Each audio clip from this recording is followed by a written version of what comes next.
बंदी छोड़ सतगुरु रामपाल जी परमेश्वर जी की जय हो। परम पिता परमात्मा सारी सृष्टि के रचनहार कुल मालिक असंख्य ब्रह्मांडों के स्वामी जगत गुरु तीनों लोकों में प्रवेश करके सबका धारण पोषण करने वाले राजाधिराज आत्माधार नाथों के नाथ देवों के देव महादेव सर्वेश्वर महेश्वर मृत्युंजय अजरो अमर आदि अनादि सनातनी प्रभु जगत पिता जगदीश्वर श्री श्री एक झार आठ की उपाधि के वास्तविक अधिकारी अकाल मूरत शब्द स्वरूपी राम वासुदेव सर्वगतम ब्रह्म परम पूज्य प्रथम पूज्य परम संत परम पुरुष परम धनी परम दयालु सत्य कबीर हक्का कबीर अल्लाहु कबीर अल्लाहु अकबर बाखबर अल्लाह ताला जगत के तारणहार जगत के मुक्तिदाता जगत के जगन्नाथ हारे के सहारे हिंदुओं के राम मुसलमानों के अल्लाह सिखों के वाहेगुरु ईसाइयों के मसीह दया के सागर दयानिधि करुणा के सागर करुणानिधि स्वयंभू परिभू संकट मोचन कष्ट हरण मंगल करण दुख भंजन अविगत कबीर निर्विकार निर्विषम परमात्मा अलय अलेख सतगुरु आदि अनादि सतगुरु असली मर्यादा पुरुषोत्तम असली राम असली कृष्ण असली घनश्याम असली मुरारी राजाओं के राजा महाराजाओं के महाराजा शहंशाहों के शहंशाह सम्राटों के सम्राट भगवानों के भगवान अल्लाहों के अल्लाह प्रभुओं के प्रभु मसीहाओं के मसीह सच्चे वाहिगुरु बाबाओं के बाबा पीरों के पीर सेठों के सेठ जगत सेठ सावड़सा सेठ सर्वगुण संपन्न अनंत कोटि कलाओं के स्वामी अनंत कोटि ब्रह्मांडों के नायक योगियों में महायोगी ध्यानियों में महाध्यानी सिद्धों में परम सिद्ध ज्ञानियों में तत्व ज्ञानी ब्रह्म ज्ञानी महाज्ञानी परम ज्ञानी सर्वश्रेष्ठ ज्ञानी विज्ञानी युवा कबीर समृत कबीर असमवात अमित ओजा सच्चे रहनुमा करीम अल्लाह शुभान अल्लाह दुनिया के अंतिम पैगंबर 8 सितंबर 1951 से गांव धनाना जिला सोनीपत हरियाणा भारतवर्ष की पावन भूमि पे प्रकट रियल कल की भगवान श्री नारायण साकार हरि श्री बाबा साहेब नूर अनंत परमात्मा सच्चे दरवेश सच्चे बाखबर सत्य नारायण परमात्मा संत शिरोमणि सतगुरु रामपाल जी परमेश्वर जी के चरण कमल में साध संगति से जुड़े हुए देश विदेश से आप और हम सभी सत्सेवक भाई बहनों का अनंत कोटि दंडवत प्रणाम। भाई और बहनों, बहुत बड़ी दया बहुत बड़ी मेहर पूज्य गुरुदेव भगवान की सतगुरु रामपाल जी परमेश्वर जी की, जिनके शुभ आशीर्वाद से विशेष आशीर्वाद से आप और हम सभी सत्सेवक भाई बहन ज्ञान को आधार बनाकर गुरु को परमेश्वर मानकर घर को आश्रम बनाकर हर प्रकार से नियम और मर्यादाओं में रहते हुए हर प्रकार से संघर्ष करते हुए अपनी आत्मा के कल्याण हेतु निरंतर मोक्ष प्राप्ति के लिए भक्ति मार्ग पर आगे की ओर ही बढ़ रहे हैं। भाई और बहनों, ये विशेष रजा विशेष मेहर विशेष दया वर्तमान में साध संगति से जुड़े हुए सत्सेवक भाई बहनों के ऊपर जो बनी हुई है, इसके लिए भाई और बहनों युगों युगों के मजबूत भक्ति संस्कार चाहिए होते हैं। 1 2 10 या 100 जन्म की भक्ति से सेवा से दान से धर्म से ये उपलब्धि प्राप्त नहीं हो सकती, ये सद्बुद्धि प्राप्त नहीं हो सकती, ये परम सौभाग्य प्राप्त नहीं हो सकता। जो परम सौभाग्य इस 8 अरब की जनसंख्या में सतगुरु रामपाल जी परमेश्वर जी के भक्तों को और परमेश्वर रामपाल जी के लाखों की संख्या में जो भगत हैं, उनमें से केवल चंद सत्सेवक भाई बहनों को जो उपलब्धि प्राप्त हो चुकी है, जो गुरुदेव का विशेष आशीर्वाद प्राप्त हो चुका है, हमारा जो ज्ञान योग परमेश्वर खोल चुके हैं, जो दिव्य दृष्टि खुल चुकी है, ये भाई और बहनों सबके लिए बहुत असंभव है, नामुमकिन है। आज वो पूर्ण ब्रह्म परमात्मा सारी सृष्टि का मालिक मुसलमान जिसे मस्जिदों में ढूंढ रहे हैं, मज़ारों पर ढूंढ रहे हैं, हदीरों पर ढूंढ रहे हैं, हिंदू भाई जिसे तीर्थों पर ढूंढ रहे हैं, नदी नालों में ढूंढ रहे हैं, पेड़ पौधों में ढूंढ रहे हैं, मंदिरों में ढूंढ रहे हैं, पहाड़ों पर ढूंढ रहे हैं, ईसाई जिसे चर्चों में ढूंढ रहे हैं, गिरजाघर में ढूंढ रहे हैं, जैनी जिसे जैन मंदिरों में ढूंढ रहे हैं, सिख भाई जिसे गुरुद्वारों में ढूंढ रहे हैं, निर्गुण उपासना करने वाले सदैव उसकी लौ लगा के रहते हैं, उसके चिंतन मनन में रहते हैं। वो परमपिता परमात्मा, वो सारी सृष्टि का मालिक, जो यहां देवी देवताओं के कार्य भी सिद्ध करता है, वो परमेश्वर आज धरती पर सतगुरु रामपाल जी के रूप में सशरीर प्रकट है, क्योंकि वो स्वयंभू परमात्मा है। वो किसी मां के गर्भ से जन्म लेकर नहीं आता है। उस परमेश्वर को जन्म देने में कोई भी मां समर्थ नहीं है। वो अजन्मा है, अनादि है, अकाल मूरत है, सौद स्वरूपी है। और जब जब वो परमेश्वर धरती पर आता है तो भाइयों और बहनों, इंसानों को समझाने के लिए उन्होंने इंसानों का रूप धारण करके ही आना पड़ता है। हम लोग बचपन में देखा करते थे, हमारे बड़े बुजुर्ग गांव वाले साधु संत महात्माओं का बड़ा आदर सत्कार किया करते थे। साधु संत महात्मा यदि गुस्से में आकर गालियां भी निकाल देते थे, यदि वो क्रोध भी करते थे, तो भी जो गृहस्थी व्यक्ति होते थे वो हाथ जोड़कर नीची गर्दन करके ही खड़े रहते थे। कारण क्या था? इस आत्मा को एक डर है, एक भय रहता है सदा कि ना जाने परमात्मा किस रूप में आ जाए। और विशेषकर साधु संत महात्माओं के रूप में हम परमात्मा को देखा करते हैं, ढूंढा करते हैं। और परमात्मा भी अपनी वाणी में कहते हैं कि मेले खेड़े जाइए, मेले बड़ा मिलाप, और पत्थर पानी पूजते कोई साधु संत मिल जात। ना जाने परमात्मा किस रूप में कहाँ टकरा जाए। इसलिए हम साधु संतों का बड़ा आदर सत्कार किया करते थे, क्योंकि परमेश्वर साधु संत रूप में ही आते हैं, इस आत्मा को पता है। और आज वो पूर्ण ब्रह्म परमात्मा कबीर देव, कबीर अग्नि, अल्लाहू का अल्लाह, संत रूप में, तत्वदर्शी संत रूप में, साधु रूप में, सतगुरु रामपाल जी के स्वरूप में, स्वरूप भी नहीं कह सकते, क्योंकि जो स्वरूप हम वर्तमान में पूज्य गुरुदेव भगवान का देख रहे हैं, यही इनका मूल स्वरूप है, वास्तविक स्वरूप है। ये इनका सतलोकीय स्वरूप है। वैसे तो परमेश्वर शब्द स्वरूपी हैं, उनका शब्द रूप है। शब्द रूप का मतलब होता है शक्ति, जिसका कोई वारन पार ना हो। अविगत पुरुष, शब्द से वो परमात्मा जो चाहे रूप धारण कर ले, कितने ही रूप धारण कर ले। नामा और रैदास रसीला, कोई न जाने अवगत की लीला। लेकिन फिर भी परमेश्वर जिस रूप में अपने ऊपर के 4 लोकों में विराजमान है, अनामी लोक में अनामी पुरुष के रूप में, अगम लोक में अगम पुरुष के रूप में, अलख लोक में अलख पुरुष के रूप में, और सत्य लोक में सत्य पुरुष के रूप में, और जिनका वैदिक नाम है कबीर देव, आज वो परमेश्वर हमारे पूज्य गुरुदेव भगवान स्वयं धरती पर प्रकट हैं। आप और हमारी आत्मा के कल्याण के लिए प्रकट हैं, हमें मोक्ष दिलाने के लिए प्रकट हैं। तो ये परम सौभाग्य भाइयों और बहनों ऐसी वैसी आत्माओं को प्राप्त नहीं हो सकता। ये परम सौभाग्य वर्तमान में उन तीनों देवताओं ब्रह्मा विष्णु महेश को भी प्राप्त नहीं है, 33 करोड़ देवी देवताओं को भी प्राप्त नहीं है, 9 नाथ 84 सिद्धों को भी प्राप्त नहीं है, इन बड़े बड़े पंडित और विद्वानों को भी प्राप्त नहीं है, जो सौभाग्य परमेश्वर ने आप और हम चंद आत्माओं के ऊपर बख्शा है। तो भाइयों और बहनों, फिर आप और हमारी भी कुछ जिम्मेदारियां बनती हैं, हमारे भी कुछ कर्तव्य हैं।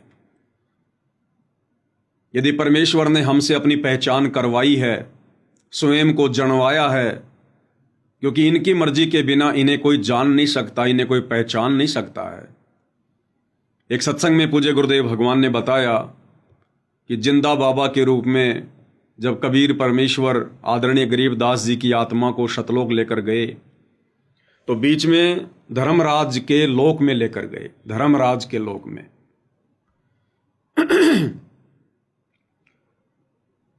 क्योंकि उन्होंने अपनी समर्थता से हम जीवों को परिचित करवाना था, आदरणीय गरीबदास जी को अपना गवाह बनाना था, आई विटनेस बनाना था।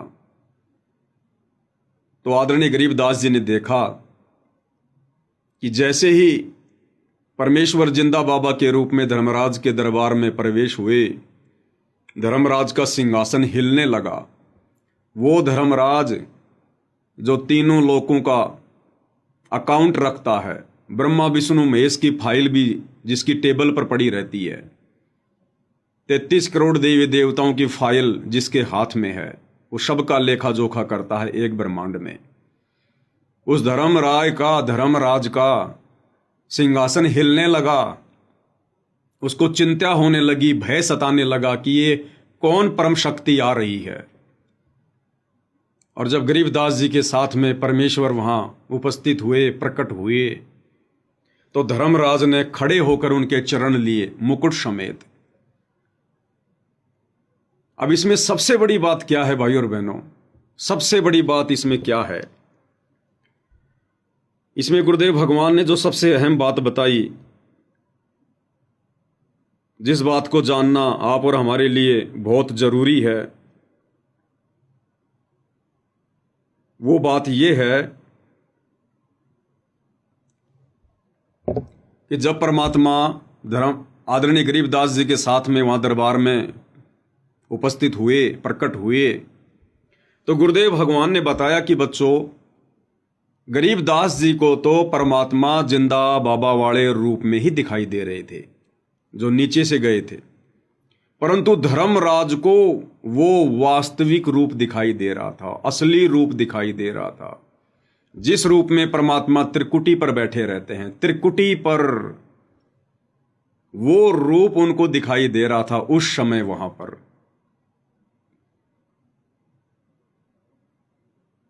भाइयों और बहनों, गुरुदेव भगवान हमें क्या कहते हैं बार बार, हमें क्या समझाते हैं बार बार, हम इन बातों पर थोड़ा सा जोर नहीं देते हैं। गुरुदेव भगवान हमें बार बार कहते हैं कि बच्चों, जब आप त्रिकुटी पर जाओगे तो परमात्मा कबीर जी आपको दास के रूप में दर्शन देंगे, दास के रूप में मिलेंगे। यानी गुरुदेव भगवान कह रहे हैं कि मेरे रूप में आपको कबीर भगवान वहां त्रिकुटी पर मिलेंगे, जहां उनका ऑफिस है, जहां परमात्मा बैठे रहते हैं, त्रिकुटी कमल में। तो धर्मराज को कौन सा रूप दिखाई दे रहा था? परमेश्वर का वास्तविक रूप। और त्रिकुटी पर परमात्मा किस रूप में रहते हैं?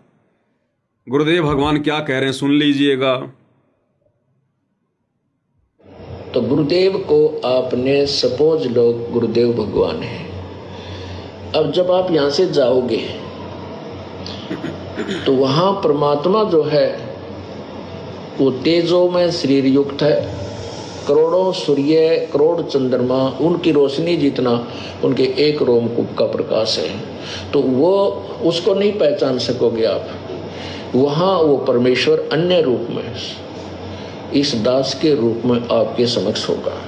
अब जैसा आपका व्यवहार, बर्ताव, अंदर में दोष या पवित्रता होगी, तो यहाँ परमात्मा का एक रेस्ट वो है, राजदूत भवन है, वहाँ रखेगा त्रिकुटी पर। उस त्रिकुटी पर जाकर के जब यहाँ से आप त्रिकुटी तक तो पहुँच जाओगे, वहाँ से फैसला होगा।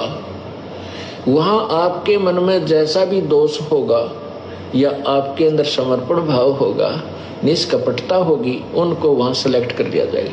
वहाँ तो आपके चेहरे पर अपने आप लिख दिया जाएगा। वहाँ किसी पूछने की आवश्यकता कोई ना, मैं के गंदापन कर रहा था, कितनी मेरी गंदी सोच थी, मेरा किस प्रकार अच्छा भाव, तो वो अपने आप आपके मस्तिष्क पर कंप्यूटर की तरह आ जाएगी, जैसे डिस्प्ले पर आ जाती है। तो उसी समय आपको रिजेक्ट कर दिया जाएगा और कई हजार लाखों वर्षों तक आपको फिर परमात्मा नहीं सिलेक्ट करेगा, यानी वापस नहीं संभालेगा। तो क्या कहा भाइयों और बहनों गुरुदेव भगवान ने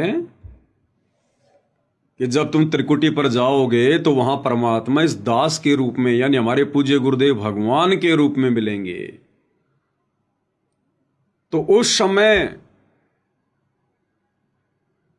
जो जिंदा बाबा वाला रूप था, जो गरीबदास जी को नीचे से ऊपर लेकर गए थे, तो गरीबदास जी को तो जिंदा बाबा वाला रूप दिखाई दे रहा था, लेकिन धर्मराय को परमेश्वर का वास्तविक रूप दिखाई दे रहा था। कौन सा? सतगुरु रामपाल जी परमेश्वर जी वाला। ये रूप जो आप सभी भाई बहन देख रहे हैं, पूर्ण ब्रह्म परमेश्वर, इस रूप को देखकर वो थरथर कांपने लगा, क्योंकि उनको पता है कि यहां परमेश्वर का एक राजदूत भवन है और वहां परमेश्वर बैठे रहते हैं, और उनके अलावा तीनों लोकों में कोई ऐसा नहीं है जो मेरे सिंहासन को हिला दे।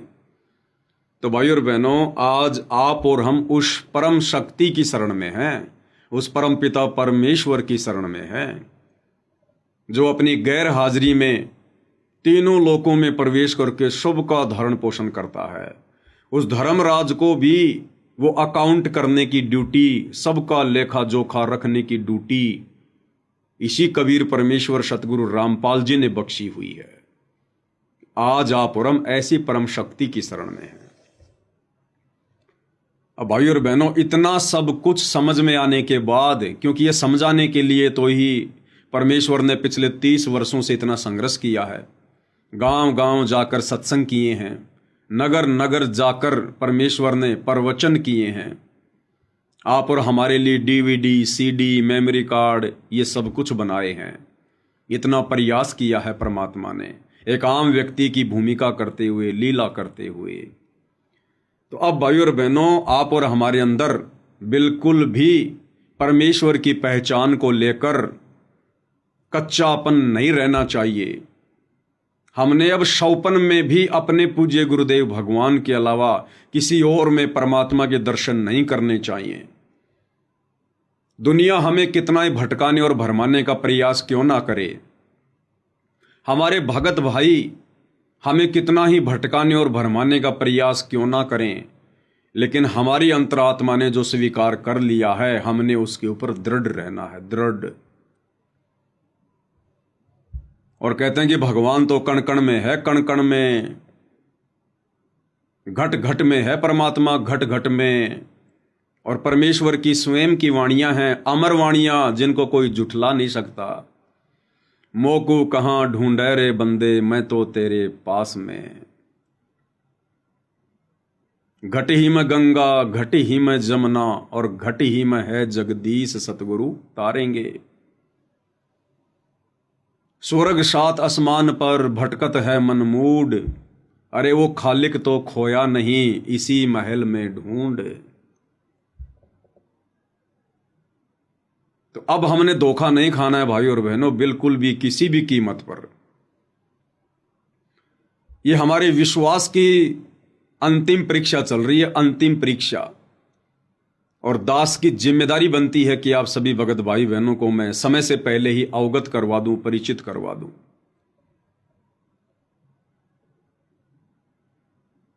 अभी 8 सितंबर 2025 को पूर्ण ब्रह्म परमात्मा, सारी सृष्टि के मालिक कबीर देव सतगुरु रामपाल जी अपनी लीला अनुसार 8 सितंबर 1951 को भारतवर्ष की पावन भूमि पर प्रकट हुए हैं। उस पवित्र दिन की यादगार में, जब से परमेश्वर ने हमें सद्बुद्धि दी है, हमारा ज्ञान योग खोला है, तब से हम प्रतिवर्ष ये दिन सतगुरु प्रकट दिवस के रूप में मनाते हुए आ रहे हैं।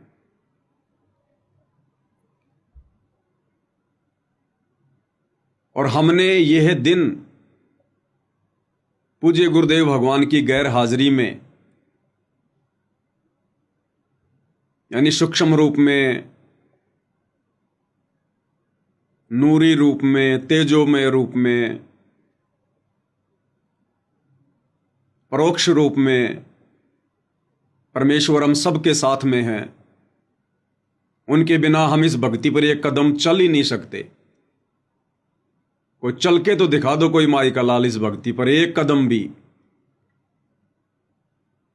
अब बहुत सारे भाई बहन कहेंगे हम चल रहे हैं भाई, हम तो दाढ़ी मूंछ वाले कबीर जी को भगवान मान रहे हैं और हम तो शतलोक आश्रमों से जुड़े हुए हैं, हम तो भक्ति कर रहे हैं, हम चल रहे हैं भक्ति मार्ग पर।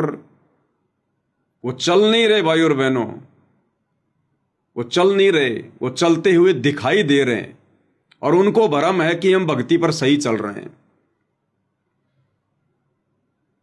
जब हम छोटे छोटे थे या आज भी, जब कोई व्यक्ति ट्रेन का सफर करता है और जब ट्रेन अपनी फुल स्पीड पे होती है और आदमी जब खिड़की से देखता है, तो जब हम छोटे छोटे थे तो हम ये कहा करते थे कि देखो देखो वो पेड़ पौधे भाग रहे हैं, पेड़ पौधे भाग रहे हैं, पीछे की तरफ जा रहे हैं पेड़ पौधे। तो हमारे घर वाले कहते थे, रे बुद्धू, ये पेड़ पौधे नहीं भाग रहे, ये ट्रेन भाग रही है, पेड़ पौधे तो वहीं रुके हुए हैं। तो इन सतलोक आश्रमों से जुड़े हुए भाई बहनों को ये भ्रम है कि हम भक्ति मार्ग पर आगे बढ़ रहे हैं, आगे बढ़ रहे हैं हम भक्ति मार्ग पर। भाई आपके कदम तो पीछे हटते जा रहे हैं, पीछे। भक्ति मार्ग पर आगे कदम बढ़ाना वो होता है जब आप अपने गुरुदेव भगवान के वचन में रहकर जो शिक्षा उन्होंने दी है, जो भक्ति का पाठ उन्होंने पढ़ाया है, जो मर्यादा उन्होंने बताई है, उनकी प्रत्येक मर्यादाओं में रहकर, और मर्यादा में रहोगे तो भाई चौतरफा संघर्ष करना पड़ता है। सहज में परमात्मा नहीं मिलता। ये परमात्मा है, कोई खेत की मूली नहीं है, जब मर्जी आया उखाड़ा और खा लिया। हर प्रकार से मर्यादा, संघर्ष, और फिर भी भक्ति मार्ग पर डटे रहना, काल से संघर्ष करते रहना, उसको कहते हैं भक्ति मार्ग पर कदम आगे की ओर बढ़ाना। बाकी जो लोग कहते हैं कि हम तो भक्ति मर्यादाओं पर हैं, हमारे कदम आगे की ओर बढ़ रहे हैं, भाई तुम्हारे कदम तो राजनेताओं की रैलियों की तरफ बढ़ रहे हैं, तुम्हारे कदम आन उपासनाओं की तरफ बढ़ रहे हैं, तुम्हारे कदम काल के मुख की तरफ बढ़ रहे हैं, तुम्हारे कदम भक्ति मार्ग की तरफ नहीं बढ़ रहे, परमेश्वर को प्रसन्न करने की तरफ नहीं बढ़ रहे।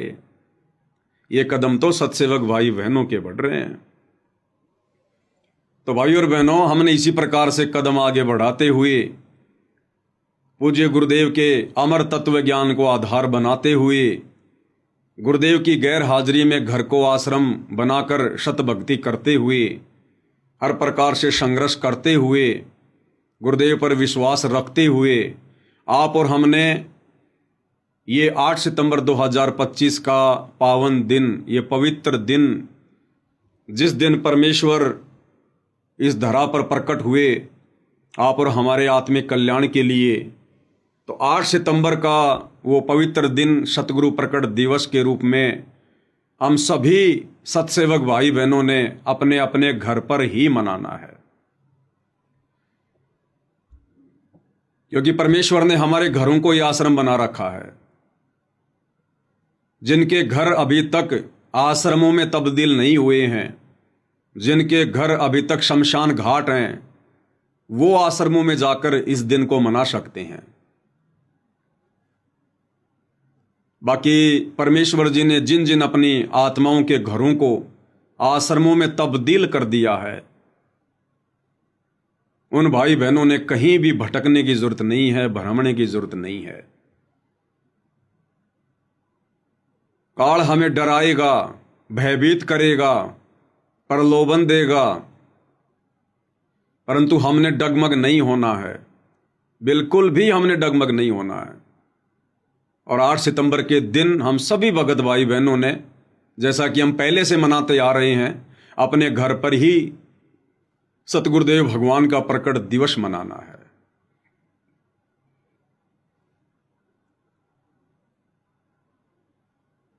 और जो भगत भाई बहन जैसी भी जिनकी श्रद्धा है, जैसी भी जिनकी आर्थिक स्थिति है, विशेषकर 8 सितंबर के दिन आप जितने प्रकार के व्यंजन बना सकते हैं, जितनी प्रकार की मिठाइयाँ बना सकते हैं, जो मिठाइयाँ गुरुदेव भगवान ने भोग की आरती के समय लिखी हुई हैं,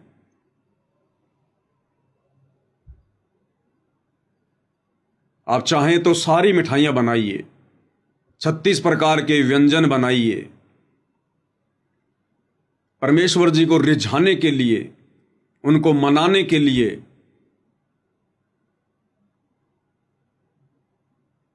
हमारे खाने के लिए नहीं, परमेश्वर को रिझाने के लिए कि परमेश्वर, हमने गीता अध्याय 3 श्लोक 13 के अनुसार आप जी को परमेश्वर के रूप में पहचान लिया है, जान लिया है, और आपके विधान अनुसार परमेश्वर ये 36 प्रकार के या 56 प्रकार के जो व्यंजन हैं, जो ये दुनिया नादानी में इन पत्थरों को लगा रही है, इन नकली और पाखंडी अज्ञानी ज्ञानहीन साधु संत महात्माओं को पूर्ण गुरु मानकर, भगवान का अवतार मानकर उनको चढ़ा रही है, ये परमेश्वर, इन व्यंजनों के असली अधिकारी आप हैं। और जब घर घर में परमेश्वर को भोग लगेगा, बड़ी भोग की आरती के साथ 8 सितंबर को घर घर में परमेश्वर जी की 5 दीपक वाली आरती के साथ में आरती उतारी जाएगी, परमेश्वर बहुत प्रसन्न होंगे, अति प्रसन्न होंगे परमात्मा। ये परमात्मा भक्ति से प्रसन्न होता है, भगत के सेवा भाव से प्रसन्न होता है, भगत की भक्ति पर सच्ची लगन और श्रद्धा से प्रसन्न होता है। तो हमने तो परमात्मा ही प्रसन्न करना है, और यदि भगवान प्रसन्न हो गया तो हमारा तो काम बन गया। तो भाइयों और बहनों, भक्ति के साथ साथ हमारी परीक्षा भी चलेगी, साथ साथ चलेगी। अब इसमें आप और हमारी सबसे बड़ी परीक्षा क्या हो सकती है भाइयों और बहनों? जो दास को परमात्मा प्रेरणा कर रहे हैं, समय रहते आपके सामने ये बातें रख दूं ताकि कल को कोई भाई बहन भ्रमित ना हो। ये समय हमारी परीक्षा का है, अभी हमारी परीक्षा समाप्त नहीं हुई है। वैसे तो अंतिम श्वास तक हमारी परीक्षा चलेगी। परमात्मा कहते हैं, हंसा तब लग डर के रहे जब तक पिंजड़ श्वास। जब तक भगत के शरीर में श्वास हैं, प्राण हैं, तब तक भक्ति मार्ग पर डर कर ही भक्ति करते रहना है। पाकी फसल देख कर गरबैयो मत किसान, अबहू तो झोले बहुत हैं, भाई घर आले तब जान। तो वैसे तो भक्ति मार्ग पर अंतिम श्वास तक काल हमारे पीछे रहेगा, हालांकि वो बिगाड़ कुछ नहीं पाएगा यदि हम परमेश्वर की मर्यादाओं में रहेंगे तो, लेकिन कोशिश अपनी पूरी करेगा। लेकिन हमारी जो मुख्य परीक्षा है, जो सन 2014 बरवाला कांड के बाद से शुरू है, यानी जिस दिन गुरुदेव भगवान बरवाला कांड के माध्यम से शारीरिक तौर पर दुनिया की नज़रों में हिसार की छोटी जेल में जाकर बैठे थे, वो दिन हमारी परीक्षा का दिन शुरू था, स्टार्ट था। और जिस दिन गुरुदेव भगवान सांसारिक दृष्टि में शारीरिक रूप से अपने मिशन को पूरा करके हिसार की छोटी जेल से बाहर आएंगे, पूर्णतया सांसारिक लोगों के बीच में निर्दोष होकर, निष्कपट होकर, बाइज्जत बरी होकर, वो दिन भाइयों और बहनों हमारी परीक्षा का अंतिम दिन होगा, अंतिम दिन। और इस बीच में यह काल पूरी तरह से भरमाने का प्रयास करेगा। तो वैसे तो दास 2 दिन पहले इस विषय पर वीडियो बना चुका है। अगर ज्ञान आधार से विवेचन किया जाए तो परमेश्वर उस विनाशकारी समय में ही आएंगे। लोग उन्हें कंधों पर बैठा कर लाएंगे, उनकी जय जयकार करते हुए उन्हें बाहर लाएंगे, अपनी गलतियों की क्षमा याचना करते हुए उन्हें बाहर लेकर आएंगे। लेकिन भाइयों और बहनों, परीक्षा के लिए परमात्मा कुछ भी कर सकता है, कोई भी खेल खेल सकता है, कोई भी लीला परमात्मा कर सकता है। परमेश्वर बीच में भी आ सकते हैं, कोई बड़ी बात नहीं है, वो तो उनकी मर्जी है, उनकी मौज है। हम कुछ नहीं कह सकते, कुछ नहीं कर सकते।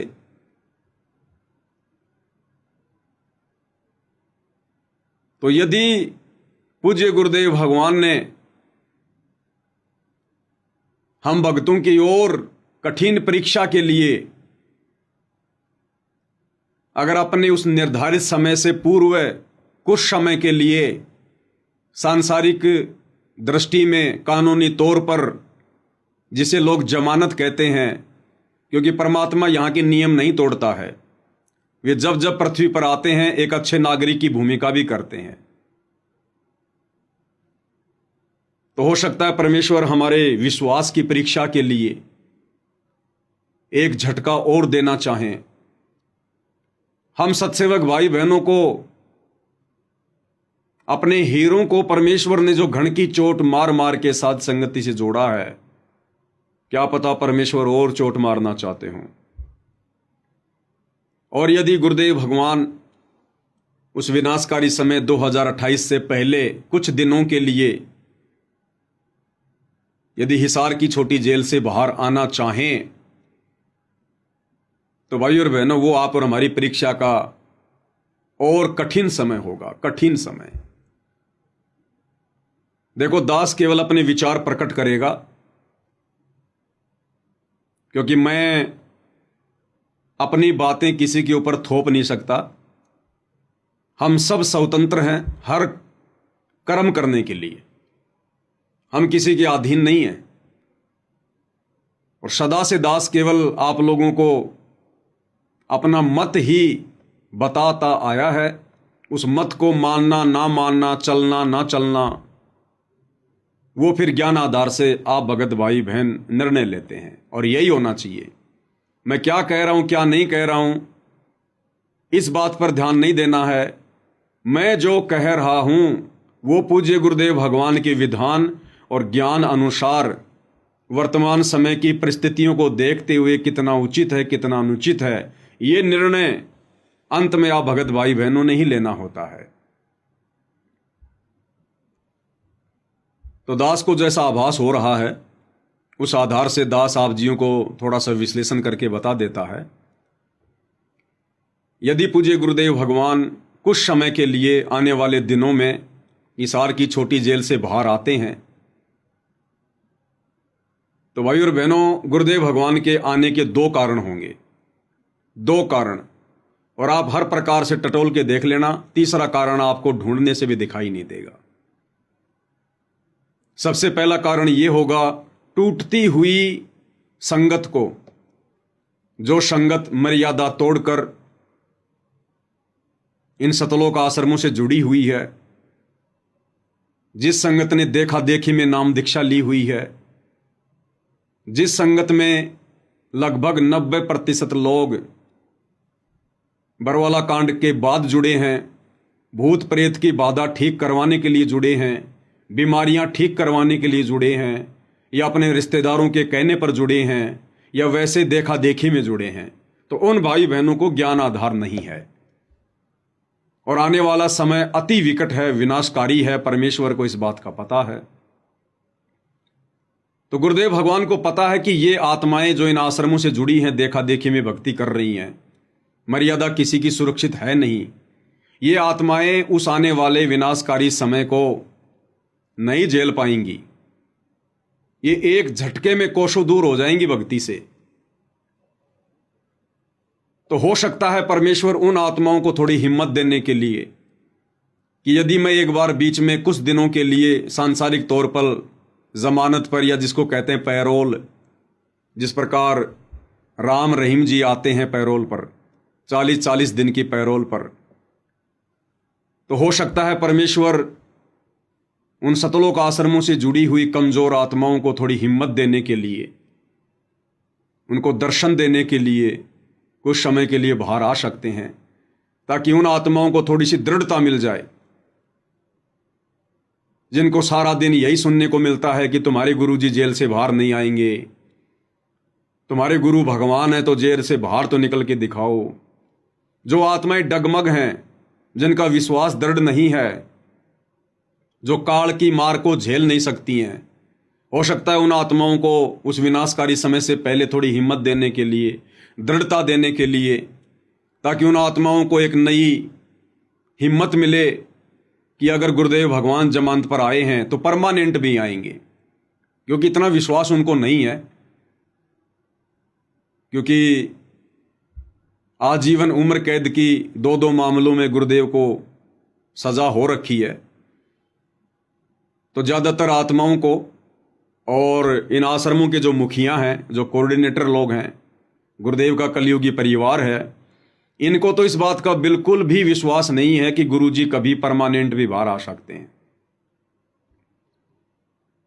तो हो सकता है परमेश्वर उन आत्माओं को थोड़ी हिम्मत देने के लिए ये लीला भी कर सकते हैं परमेश्वर। और दूसरा कारण क्या होगा भाई और बहनों, आप और हम सत्सेवक भाई बहनों की अग्नि परीक्षा होगी। अग्नि परीक्षा। अब उस समय हम भाई बहनों का क्या निर्णय होगा? दास अपने विचार व्यक्त कर रहा है, जैसा कि मुझे गुरुदेव भगवान ने प्रेरणा की है कि मैं पवन दास इस अग्नि परीक्षा को किस प्रकार से लूंगा। तो मैं अपने विचार आप भाई बहनों के सामने रख रहा हूं, क्योंकि हमने अपने आत्म कल्याण को देखना है। हमने इस ज्ञान को आधार बनाकर आगे बढ़ना है। भावनाओं में बहने का मार्ग नहीं है, आंखों से आंसू निकाल कर आगे बढ़ने का मार्ग नहीं है, जोश में होश खोकर भक्ति बर्बाद करने का समय नहीं है।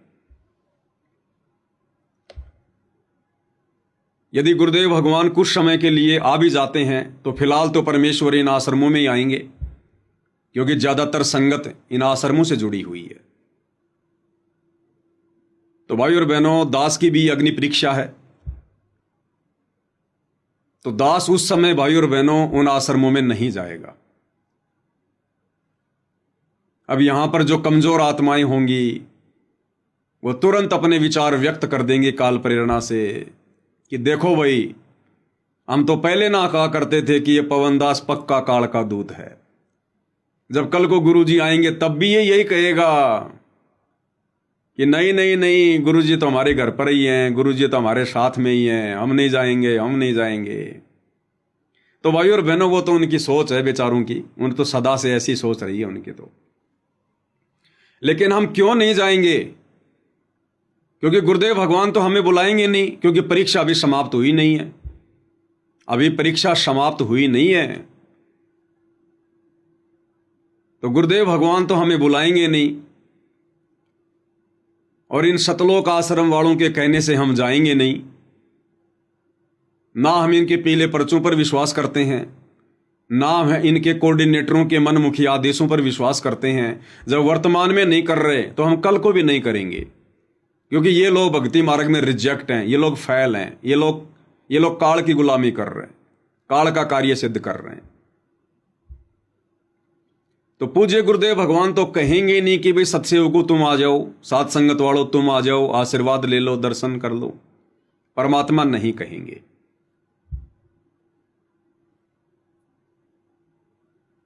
और वर्तमान परिस्थितियों में भाई और बहनों, दास तो जाएगा नहीं। क्यों नहीं जाएगा? अगर चले गए तो ये दास तो उसी दिन फेल हो जाएगा। ये पवन दास तो समझो उसी दिन फेल हो गया। क्यों फेल हो गया? कारण क्या है?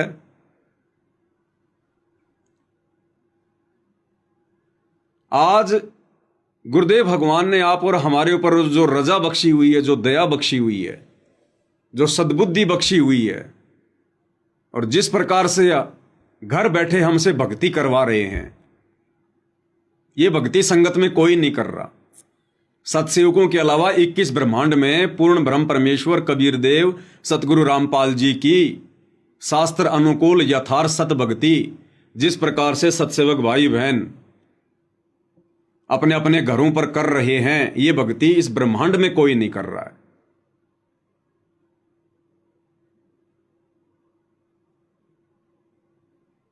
आज हम गुरुदेव भगवान की गैर हाजिरी में, सांसारिक तौर पर, शारीरिक तौर पर उनकी गैर हाजिरी में हम उनकी किस प्रकार से भक्ति कर रहे हैं, किस प्रकार से भक्ति कर रहे हैं हम सुबह उठते ही जब गुरुदेव भगवान को दंडवत प्रणाम करते हैं, सबसे पहले मंगलाचरण बोलते हैं, उसके बाद समरथ साहेब रत्न उजागर ये 9 वाणियां बोलते हैं, उसके बाद हम विधि विधान से मंत्रों का जाप करते हुए और गुरुदेव भगवान की अकेली सिंगल फोटो के आगे, उनकी प्रतिमा के आगे, छवि के आगे हम लोग 8 अंगों से दंडवत प्रणाम करते हैं। और यदि हम वहां आश्रम में जाएंगे तो इस विधि से वहां हमें यह काल वर्तमान में दंडवत भी नहीं करने देगा। हमें वहां पर 1 घंटे भी नहीं रुकने दिया जाएगा, 1 घंटे भी, क्योंकि आश्रमों पर काल का पहरा है। और यदि आपने सतभक्ति करनी है तो अपने घर पर करो, काल वहां नहीं करने देगा। 1 घंटे के अंदर अंदर आपका हाथ पकड़ के आपको वहां से बाहर निकाल दिया जाएगा। नहीं निकलोगे तो घसीट कर, मार पीट कर निकाला जाएगा। क्योंकि ये वही लोग हैं जो सतलोक आश्रम बरवाड़ा में रहते थे, सतलोक आश्रम करोथा में रहते थे। बदला कुछ नहीं है इनका। फिर हम क्या करते हैं, भंडारा करने से पहले हम पूज्य गुरुदेव भगवान को भोग की आरती के साथ में हलवे राम का और भंडारे का भोग लगाते हैं। आज उनकी प्रतिमा के आगे उनको सूक्ष्म रूप में, शब्द रूप में घर पर विराजमान मानकर, उनका आसन लगाकर, कल को यदि आप आश्रम में जाओगे गुरुदेव के आने के बाद, इस परीक्षा के समय में जब गुरुदेव भगवान परमानेंट आ जाएंगे, उस समय की बात नहीं कह रहा दास, वर्तमान समय की, यदि गुरुदेव पैरोल पर आते हैं तो जब हम आज उनकी गैर हाजिरी में और गुरुदेव भगवान को गीता अध्याय 3 श्लोक 13 के अनुसार विधि विधान अनुसार भोग लगाए बिना अन्न का दाना भी ग्रहण नहीं करते हैं, तो आपको आश्रम में कौन भोग लगाने देगा भाई? आपको उस आश्रम में कौन भोग लगाने देगा? कौन आपको वहां पर हलवा बना के देगा? या कौन आपको हलवा बनाने देगा? कौन आपको खड़े होके भोग की आरती करने देगा वहां पर?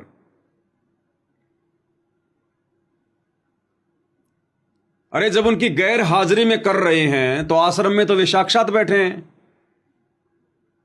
फिर साक्षात परमेश्वर को भोग लगाए बिना हम कैसे अन्न जल ग्रहण कर सकते हैं?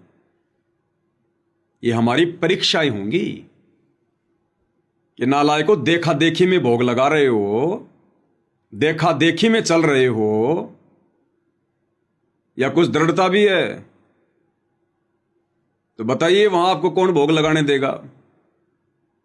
यदि आपने बिना भोग लगाए खाया तो इसका मतलब वर्तमान में आप ढोंग कर रहे हो, पाखंड कर रहे हो, दिखावा कर रहे हो, ड्रामा कर रहे हो। वो अंतर्यामी तो वहां बैठा बैठा सब कुछ देख रहा है। अंतर्यामी गुरुदेव तो अंदर बैठे बैठे सब कुछ देख रहे होंगे। फिर हम क्या करते हैं, जैसे ही संध्या आरती का समय होता है, हम 5 दीपक वाली आरती के साथ पूज्य गुरुदेव भगवान की आरती उतारते हैं। ये विधान है, पाती पंच पोहप कर पूजा, देव निरंजन और न दूजा। अब यदि आप आश्रम में गए और संध्या आरती शुरू हुई तो आप वैसे तो आरती करोगे नहीं जैसा कि ये आश्रम वाले भाई बहन करते हैं। ये तो केवल फॉर्मेलिटी करते हैं। कोई बैठा है, कोई लेटा है, कोई बाथरूम में है, कोई क्या कर रहा है। इनका तो वही नियम, वही शेड्यूल।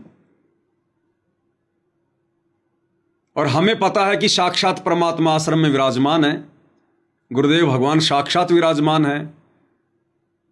तो क्या आप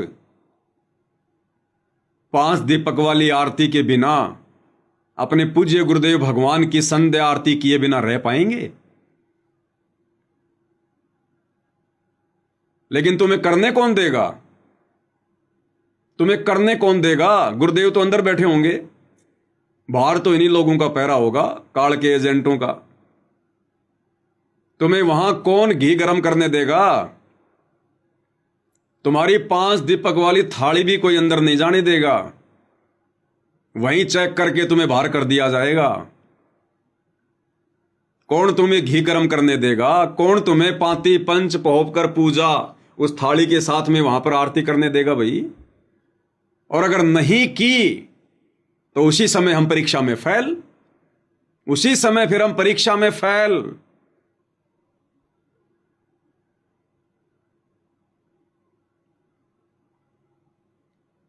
अब कोई ये सियाना ना बने कि भाई ये तो हमारी मजबूरी होगी, ये तो हमारी मजबूरी होगी।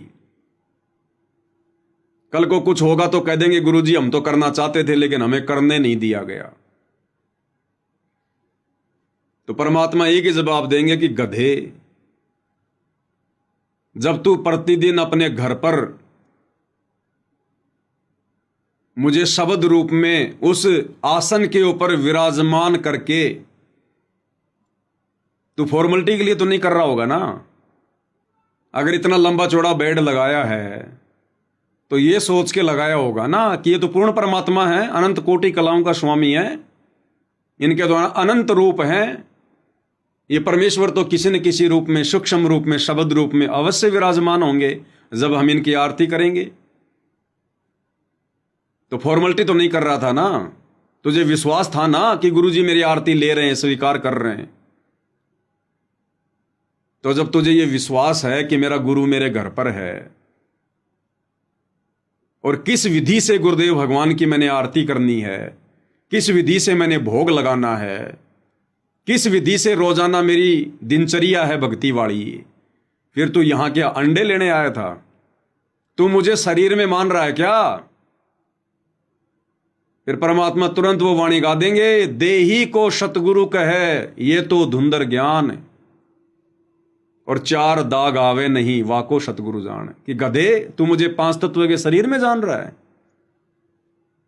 कि गुरुजी आश्रम में आ गए, गुरुजी आश्रम में आ गए। तेरे घर पर फिर क्या काल बैठा था? क्या तू तीनों समय की आरती या सुबह और शाम की आरती दीपक के साथ में तू काल की उतार रहा था क्या? तूने मुझे शरीर में मान रखा क्या कि शरीर रूप में आश्रम में आ गया तो तेरा गुरु आ गया, नहीं तो तेरा गुरु बाहर है ही नहीं। तेरा गुरु कोई 5 तत्व की कैद में है क्या? किस लिए आया भाई तू? किसने न्योता दिया तेरे को? क्यों आया तू? जब तू अपने घर पर मुझे विराजमान करके सारी भक्ति क्रिया कर रहा है, तेरे को विश्वास है, और बता तेरा कौन सा काम अटका? तेरा कौन सा कार्य है जो सिद्ध ना किया हो? फिर यहां क्यों आ गया भाई? जब तुझे पता है कि अभी परीक्षा चल रही है, अभी कुछ भी नहीं बदला है, तुझे यहां पर यह क्रिया नहीं करने दी जाएगी।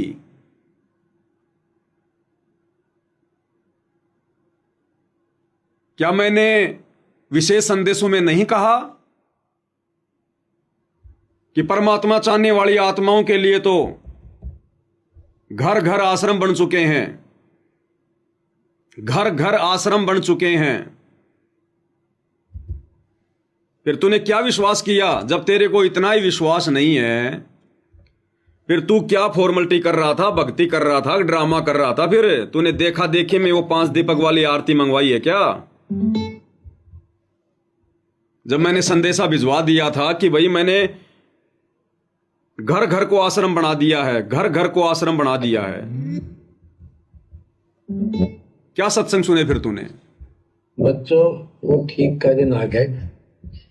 चारों तरफ गदाता का एक समय में 4-5 बच्चों, वो ठीक का दिन आ गए।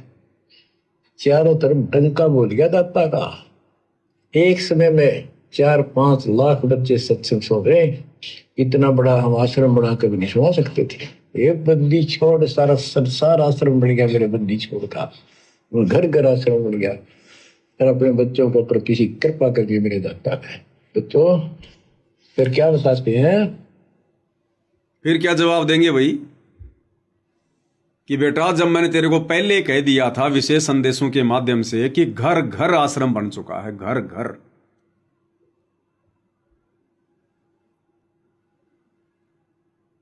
तो मैं तो तेरे घर पर भी बैठा हूं, तेरे घर पर भी विराजमान हूं। वरना तेरी आरती स्वीकार करने के लिए काल आ रहा है क्या? तेरा भोजन स्वीकार करने के लिए काल आ रहा है क्या? ये लाखों की भीड़ से अधिक तेरे को जो ये सद्बुद्धि बख्शी है, ये काल ने बख्शी है क्या? फिर क्या जवाब देंगे? और गुरुदेव भगवान कहेंगे, तू कहां आ गया भाई? अरे तू कहां आ गया? मुझे प्राप्त करने के लिए तू कहां आ गया? कबीरा तहां जाइए रह संतन की प्रीत, इष्ट मिले और मन मिले और मिले सकल सब रीत। तू कहां गया? इस आश्रम की भीड़ में, इन लोगों के साथ में भले ये तेरे गुरु भाई हैं, लेकिन तुम दोनों के विचारों में कितना अंतर है? सतगुरु को देखने का नजरिया तुम दोनों का कितना अलग है? तुम दोनों के इष्ट कहां मिलते हैं? इष्ट मिले और मन मिले, मिले सकल सब रीत। तो बता भाई, इन आश्रम वालों के और तुम साथ संगति वालों का इष्ट कहां मिल रहा है? अरे इन आश्रम वालों का इष्ट तो आज भी वही दाढ़ी मूछ वाला नकली कबीर है। और तुमने किसको अपना इष्ट मान रखा है कि गुरुदेव आपको? तो यहां क्या फिर तू टिंडे लेने आया है? जब तुझे पता है कि इन आश्रमों में मेरे गुरुदेव को इष्ट मानकर पूजा नहीं होती, भक्ति नहीं होती, तुम्हारा और इनका इष्ट नहीं मिल रहा, क्यों आया तू यहां पर? तुम्हारा और इनका मन कहां मिल रहा है? इनके और तुम्हारे विचारों में तो रात दिन का अंतर है। इनके मन में तो 24 घंटे राजनीति बसी रहती है, गंदगी बसी रहती है। इनके मन में तो बकवादें चलती रहती हैं। और तुम्हारा मन कितना साफ सुथरा और पवित्र कर दिया गया है साध संगति के माध्यम से। क्यों आया? इष्ट मिले, मन मिले और मिले सकल रस रीत। क्या तुम्हारी और इन आश्रम वालों की रीतियां मेल खा रही हैं?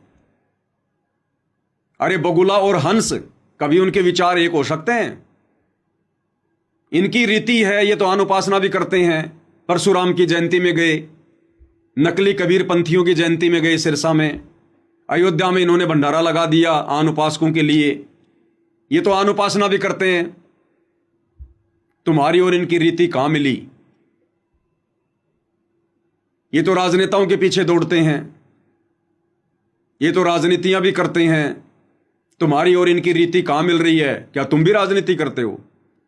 तो तुम्हारे और इनके जो विचार ही मेल नहीं खा रहे, तुम्हारा और इनका मन ही मेल नहीं खा रहा, तुम्हारा और इनका इष्ट ही नहीं मिल रहा, फिर क्यों आया? क्या ये आश्रम मैंने बनाए? क्या ये आश्रम मेरी अनुमति से बने? फिर तूने क्या सीखा, क्या समझा फिर तूने? तो क्या जवाब देंगे? कहां दंडवत करोगे? वहां किसको दंडवत करोगे?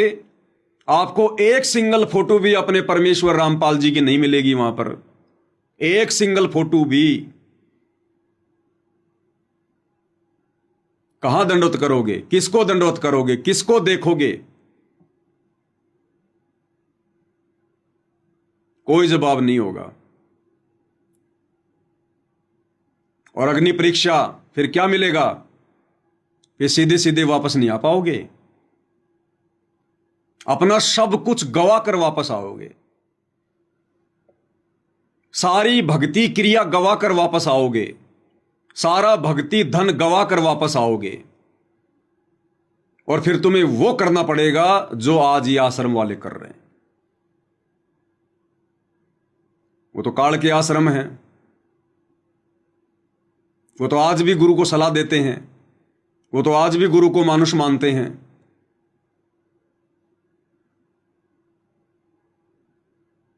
फिर तुम्हें क्या किया जाएगा?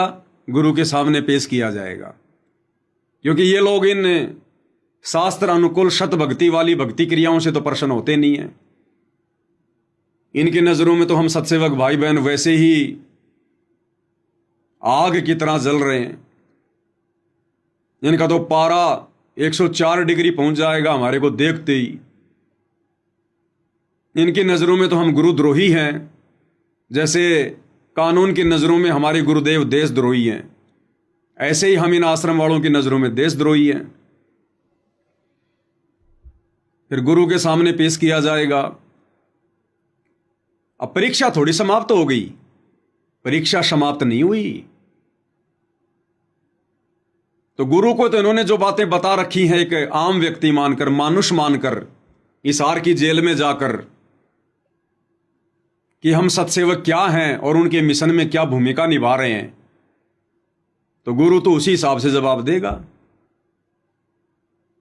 और ये तो धड़ल्ले से कहेंगे, इनको कोई शर्म तो है नहीं। ये आश्रम वाले तो कहेंगे, देखो गुरु जी ये पाखंडी, देखो ये आपका प्रकट दिवस मना रहे हैं कि संत रामपाल जी का जन्म नहीं हुआ,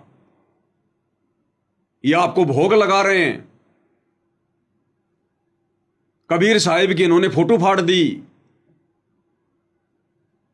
और गुरुदेव ये आपकी आरती उतार रहे हैं, जबकि आपने तो आरती उतारने के लिए मना किया है। ये सारी बातें, और परीक्षा समाप्त थोड़ी हुई है। फिर गुरु क्या कहेगा? धमकाएंगे हमें ही डांटेंगे और कहेंगे, नालायकों तुम्हारे को किसने कहा था? क्या मैंने तुम्हें कहा कि मेरी आरती उतारो? मैंने तुम्हें कहा कि मेरे को भोग लगाओ? मैंने तुम्हें कहा कि कबीर की फोटो फाड़ो? तुम सबके एक नाम खंड हैं, तुम जितने भी लोग हो तुम सबके नाम खंड हैं। और मैंने कितनी बार ऑडियो में बोला, वीडियो में बोला, लेटर लिख के दे दिए। उस पवन जयपुर वाले के साथ में तुम जितने भी हो तुम सबके नाम खंड हैं। अगर भक्ति करनी है तो नाम शुद्ध करवाओ, जाके नाम शुद्ध करवाओ और आश्रमों में आओ, भक्ति करो, सेवा करो। दोबारा यदि कभी भी उसकी तरफ चले गए, उसका वीडियो भी देख लिया, तो मिशन से सदा के लिए बाहर निकाल दूंगा। ये इनाम मिलेगा, ये पुरस्कार मिलेगा, भारत रत्न अवार्ड। यदि वर्तमान इस परीक्षा के समय में यदि गुरुदेव भगवान आप और हमारी अग्नि परीक्षा लेने के लिए अगर कुछ दिनों के लिए पैरोल पर बाहर आते हैं तो, और यदि सत्सेवक भाई बहन अपने आप को डेढ़ शाना समझकर यदि उन आश्रमों में जाते हैं, तो सबको पकड़ पकड़ के स्पेशल गुरु जी के सामने पेश किया जाएगा, स्पेशल पकड़ पकड़ के।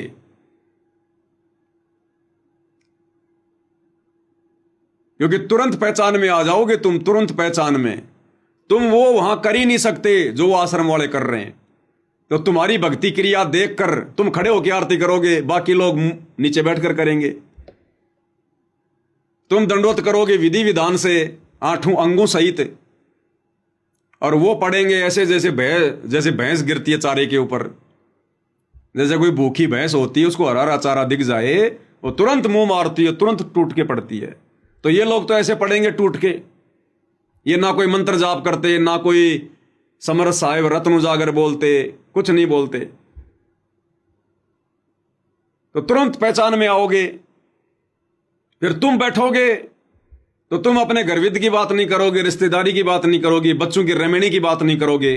तुम बात करोगे ज्ञान आधार से, और ये ज्ञान आधार वाली बात वहां उन लोगों को अच्छी नहीं लगेगी। तो या तो तुम्हारी जूतों से पिटाई होगी, और फिर सबसे बड़ा जूता पड़ेगा गुरुदेव भगवान का कि गधे इंसान। बड़ी मुश्किल से मैंने 20 साल ये ज्ञान देकर, और पिछले 10 साल से तुम लोगों को अलग किया था। मैंने बीज बोए थे, और तुम फिर आ गए यहां पर वापस।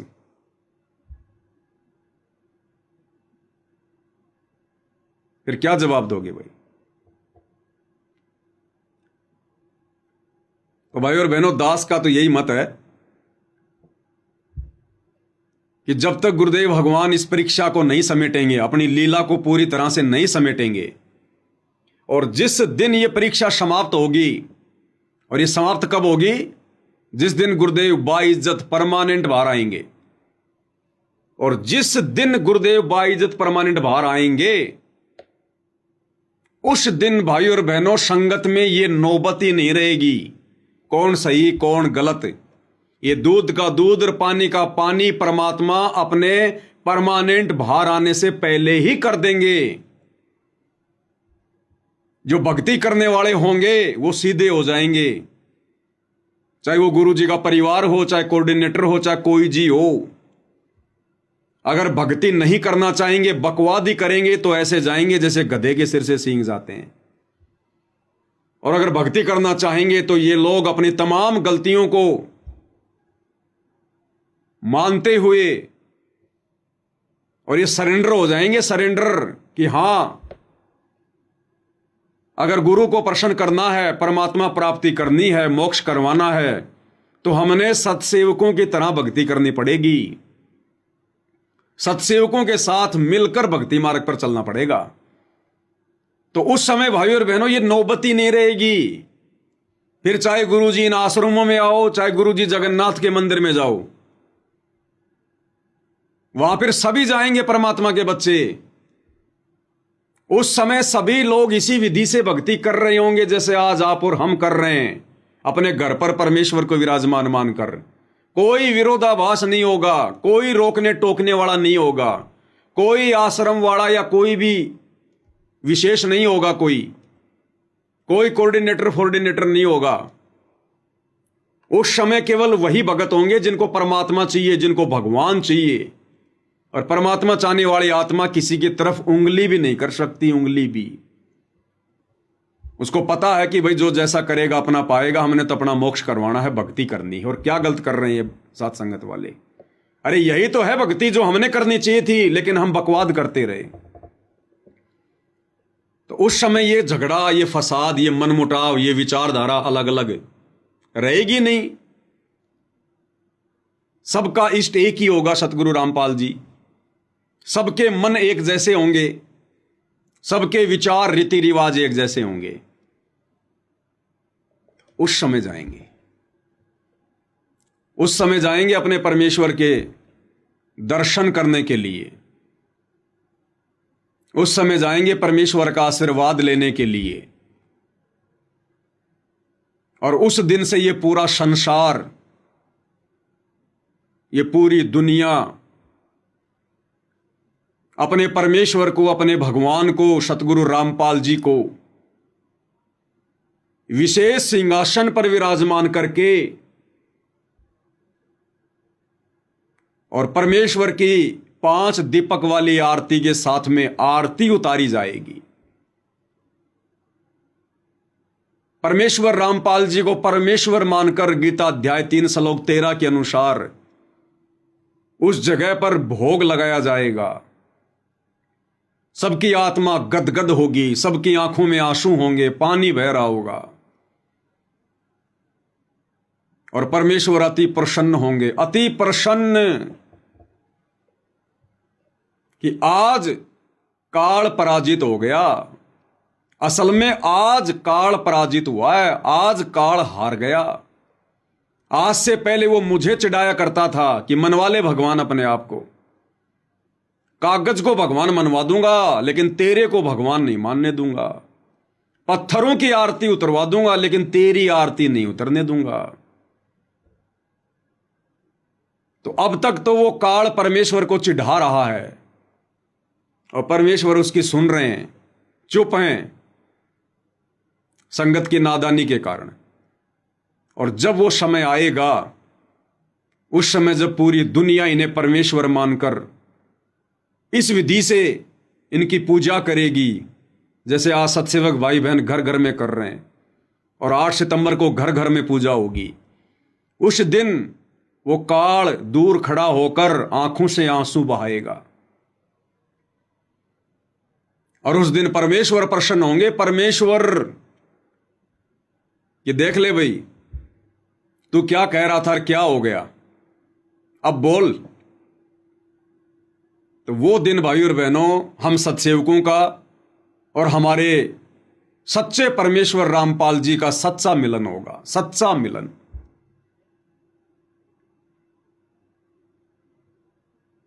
और अगर ऑपरेशन के बीच में कोई गड़बड़ की तो भैया डॉक्टर अगर नाराज हो गया तो काम बिगड़ जाएगा, सारा काम बिगड़ जाएगा। देख लो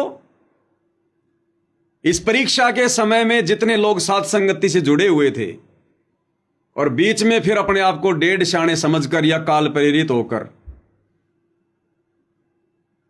और जब जब इन आश्रमों में गए हैं और गुरुदेव से बात करने का प्रयास किया है तो उनको एक ही चीज मिली है, कुसंगति, कि जो तू कर रहा था वो छोड़ दे और जो ये आश्रमों में कर रहे हैं उसको अपना ले। और इसीलिए दास बार बार कह रहा है कि इस परीक्षा के समय में गुरुदेव भगवान से मिलने का प्रयास करना यह किसी महामूर्खता से कम काम नहीं है। भगत की सबसे बड़ी मूर्खता होगी इस परीक्षा के समय में गुरुदेव से मिलना। वैसे मिलना नहीं, अगर मौका लगे तो उनके दर्शन चाहे लाख बार करो, लेकिन सवाल जवाब करना कि क्या सही और क्या गलत है यह पूछना, क्या करूं क्या ना करूं यह पूछना सबसे बड़ी महामूर्खता। जिस प्रकार एक शुगर के पेशेंट के लिए मीठा खाना कितना खतरनाक है, वैसे ही इस परीक्षा के समय में अपने गुरुदेव भगवान से जाकर सलाह मशवरा करना, आज्ञा लेना, यह शुगर के मरीज के लिए मीठा खाने से भी घातक कार्य है। एक ही जवाब मिलेगा, जाकर नाम शुद्ध करवा ले और आश्रमों में आकर भक्ति कर, सेवा कर, फिर हो गई तुम्हारी भक्ति। ना जियोगे ना मरोगे, क्योंकि जो आत्मिक खुराक खाने की आदत तुम्हें साथ संगति में लग चुकी है, जिस प्रकार से आरती करने की आदत है, भोग लगाने की आदत है तुम्हें लग चुकी है, उसके बाद फिर वो सारी क्रिया तुमने छोड़नी पड़ेंगी। तो तुम ना जियोगे ना मरोगे, ना इधर के ना उधर के, धोबी के कुत्ते बन के रह जाओगे। क्योंकि आत्मा तो मानेगी नहीं बिना आरती उतारे, बिना भोग लगाए, बिना सदगुरु की महिमा किए। ये आत्मा की खुराक है। और परीक्षा के बीच में, ऑपरेशन के बीच में तुमने बकवाद कर दी तो गुरु क्या बोलेगा? आ भाई नाम शुद्ध करवा, और जैसा इन आश्रम में हो रहा है वही कर। फिर क्या करोगे? तुम थाली भी हाथ में नहीं पकड़ सकते, क्योंकि फिर गुरु का वचन हो गया कि ना आरती उतारनी है, मतलब सात संगति में नहीं जाना। अब सात संगति में नहीं जाना तो सात संगति वाली भक्ति क्रिया भी नहीं करनी, तुम थाली को हाथ भी नहीं लगा सकते। फिर तुम्हें प्रतिदिन वो पाप का अन्न खाना पड़ेगा गुरुदेव भगवान को भोग लगाए बिना। फिर ना घर के ना घाट के, धोबी के कुत्ते। तो भाई और बहनों, दास कल संध्या आरती कर रहा था तो मन में ऐसे विचार आए कि परमेश्वर, आप परीक्षा के लिए कुछ भी कर सकते हो, और यदि परमात्मा ऐसा हुआ तो दास क्या करे? क्योंकि सद्बुद्धि तो आप ही देने वाले हो परमात्मा, परीक्षा में पास तो आप ही करवाने वाले हो। तो दास को फिर परमात्मा ने यह प्रेरणा की और दास को बिल्कुल दृढ़ता के साथ में ये बात समझ में आ गई। क्योंकि भक्ति तो हम भगवान की कर रहे हैं अपने घर पर, अपने गुरु को ही परमात्मा मान के कर रहे हैं ना। और गुरु का रूप क्या है? हम हैं सबद सबद हम माही, और हमसे भिन्न और कछु नहीं। मोको कहां ढूंढे रे बंदे, मैं तो तेरे पास में। घट ही में गंगा, घट ही में यमुना, घट ही में जगदीश सतगुरु तारेंगे। स्वर्ग सात आसमान पर भटकत है मन मोड़, वो मालिक तो खोया नहीं इसी महल में ढूंढ। जिस दिन परमानेंट आ जाएंगे उस दिन दौड़ के जाएंगे, जैसे छोटा बच्चा अपनी मां से जाके लिपटता है। वो होगा हमारा और सतगुरु का वास्तविक मिलन, असली मिलन। लेकिन भाई ये वर्तमान समय परीक्षा का है भाई और बहनों। हमने किसी के व्यंग से नहीं डरना, लोग क्या कहेंगे, भगत भाई क्या कहेंगे। भगत भाई के पास है क्या कहने को जो भगत भाई कहेंगे? जो राजनेताओं की रैलियों में धक्के खा रहे हैं उनके कहने से हमें क्या फर्क पड़ता है? जो सारी मर्यादा तोड़कर गुरु को खून के आंसू रुला रहे हैं उनकी बातों का हमारे ऊपर क्या असर पड़ना चाहिए? ये परीक्षा है भाई और बहनों, और इसीलिए परमात्मा ने हमें तैयार किया है। कल को जब सतगुरु परमानेंट सतलोक चले जाएंगे तब कहां जाकर भक्ति करोगे? तब किस विधि से भक्ति करोगे? तब भी तो आपने इसी प्रकार से घर बैठ के भक्ति करनी पड़ेगी। अपने गुरु को शब्द रूप में मानकर भक्ति करनी पड़ेगी, इतना विश्वास करके भक्ति करनी पड़ेगी। तो दास का केवल आप सभी भाई बहनों के सामने ये जो विचार थे ये रखने की परमात्मा ने प्रेरणा की, दास ने रख दिए, क्योंकि ये बहुत दयालु परमात्मा है। यदि दास आप भाई बहनों को इस प्रकार से खुलकर ये बातें ना बताए और अचानक से यदि कल को गुरुदेव भगवान आ गए तो ना जाने कितनी आत्माएं फिर से उसी गंदगी में वापस सम जाएंगी, वही कर्म वापस से करने लग जाएंगी और उन आश्रमों में जाके बैठ जाएंगी। इसलिए दास को परमात्मा ने प्रेरणा की। दास ने अपने विचार गुरुदेव के ज्ञान आधार से जो मुझे उचित लगे, जिस प्रकार से मैं रिएक्ट करूंगा,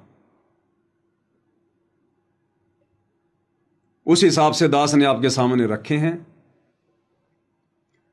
किसी पे कोई प्रेशर नहीं है, कोई दबाव नहीं है। कल को यदि आप किसी कारण से आप चले भी जाते हैं तो हमारी नजरों में आप हमारे कोई शत्रु नहीं होंगे, हमारे कोई दुश्मन नहीं होंगे। जाओगे तो परमात्मा के दर्शनों के लिए, मन में तो यही भाव लेकर जाओगे, लेकिन आओगे खाली झोली, फिर वो आपने देखना। फिर बाकी हमारे लिए मन में कोई विक्षेप नहीं होगा। कबीर खड़ा बाजार में मांगे सबकी खैर, ना कहूं से दोस्ती ना कहूं से बैर। किसी के विचारों के ऊपर कंट्रोल नहीं किया जा सकता है। ये तो परीक्षा के समय में अपने अपने बुद्धि विवेक का इस्तेमाल सबने स्वयं ही करना पड़ता है। और कितना समझाया हमें गुरुदेव भगवान ने, क्योंकि यदि ऐसा हुआ गुरुदेव भगवान पैरोल पर आए तो ये हम सत्सेवकों की अग्नि परीक्षा होगी। सिर्फ हम सत्सेवकों की, जिनको परमेश्वर ने चुन लिया है, जो चुनिंदा आत्मा है, जो कल की सेना है, ये उनकी अग्नि परीक्षा होगी। यानी आज भी हम इतना ज्ञान लेने के बाद भावनाओं में बह रहे हैं या कुछ हमारे अंदर दृढ़ता भी आई है, क्योंकि विशेष संदेशों में गुरुदेव भगवान ने हमें यही तो दृढ़ता प्रदान की है। हमें ऐसी ऐसी बातें बताकर, ऐसे ऐसे उदाहरण देकर परमात्मा ने हमारे विश्वास को तो ही मजबूत किया है। इस संदेश में गुरुदेव भगवान ने किस प्रकार से हमें आदेशित किया है, निर्देशित किया है, किस प्रकार से हमारे विश्वास को बढ़ाया है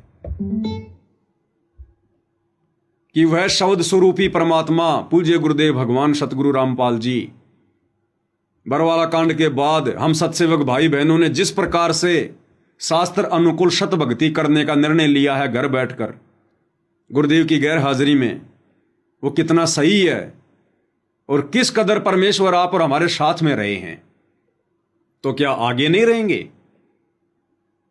और क्या कहा परमेश्वर ने विशेष संदेश नंबर 7 में? विशेष संदेश नंबर 7 18 मिनट से शुरू। इसमें परमेश्वर कह रहे हैं कि विश्वास करो, दास आपके साथ रहेगा। 8 साल से कुछ नहीं हुआ, आगे भी बहुत अच्छा होगा। अब ये विशेष संदेश विशेष आत्माओं के लिए आए हैं, इन आश्रम वालों के लिए नहीं आए। ये तो एक भी संदेश को ढंग से नहीं समझ पाए, एक भी संदेश को। जब ये गुरु को नहीं समझ पाए अभी तक कि गुरु कौन है, और उस दाढ़ी मूंछ वाली कबीर की नकली फोटो को परमात्मा मान के पूज रहे हैं, तो जो लोग अपने गुरु को अच्छे से नहीं समझ पाए, वो गुरु के संदेशों को कहां से समझेंगे? तो ये विशेष संदेश परमेश्वर ने अपनी विशेष सत्सेवक आत्माओं के लिए भेजे थे, और हमारे लिए कह रहे हैं परमात्मा इस विशेष संदेश नंबर 7 में कि विश्वास करना, दास तुम्हारे साथ में है। 8 साल से कुछ नहीं हुआ, आगे भी कुछ नहीं होगा, और तुम्हारे साथ जो होगा बहुत अच्छा होगा। क्या कह रहे हैं परमात्मा? एक एक शब्द को ध्यान से सुनना, 4 मिनट का सत्संग है। परमात्मा कहते हैं जो 98 सच्चा मान रहे तुम 600 साल पहले कहा करते, और आज से 20 साल पहले 30 साल पहले तो यही हालत थी, कोई भी मानने वाला नहीं था, दास के साथ कोई सहयोग नहीं कर रहा था। लेकिन मालिक का वचन है, गुरुदेव का आशीर्वाद फला, कहा था तेरे बराबर विश्व में कोई संत नहीं होगा। उस समय ये बात ऐसी लगी थी जैसे अपने बच्चे को सभी सराहा कर, लेकिन साधु बोलने शायद सुबह, साधु का बोला मिथ्या नहीं जा, आगे वो सत्य होगा। मालिक ने ठीक का समुद्र रखा था, उसमें कहा था कि 5505 जब कलयुग बीत जाए, महापुरुष परमान जग तारण हुआ है। और काल से कहा था कि जब कलयुग इतना बीत जाएगा तब हम अपना अंश उठाएं कि 13वां वंश अवदास आया बच्चों। विश्वास कर लो, कुछ भी हो ये ना देखो। कबीर साहब दानक थे, दुल्हा थे, झोपड़ी में सारी उम्र रहे, सारी सृष्टि का पालन करता, सबके दान पोषण करता, और वहां थे। अब बताओ कौन मान रहा है? Kabir is God. हमारे ना मानने से क्या उनकी कोई निगमा में फर्क पड़ गया? हमारी बुद्धि कमजोर की, ना मानने ना मानो। वहीं से दिखावा करने की जरूरत नहीं थी। समर्थ को 120 वर्ष झोपड़ी में रहे, दुल्हे का काम करते रहे, निर्धन की भूमिका करते रहे, शूद्र जाति में रह गए, इसमें छुआछूत बहुत ज्यादा थी। इसलिए हमारी बुद्धि काम नहीं कर रही थी कि यो भगवान हो सकता है। हाँ, सिद्धि जरूर है, हमारे को सुख बहुत हो रहे, इसलिए चटक रही थी। जब दाता ने एक लीला की, सब छोड़कर भाग्य विमुख हो गए, गुरुद्रोही नहीं हुए, शुक्र है। वहीं से 120 वर्ष रहकर परमात्मा मगर शहर से, नगर से हजारों लोगों के बीच में, दो राजाओं की उपस्थिति में, सेना की उपस्थिति में, भक्तों की, पंडितों की भीड़ लगी थी।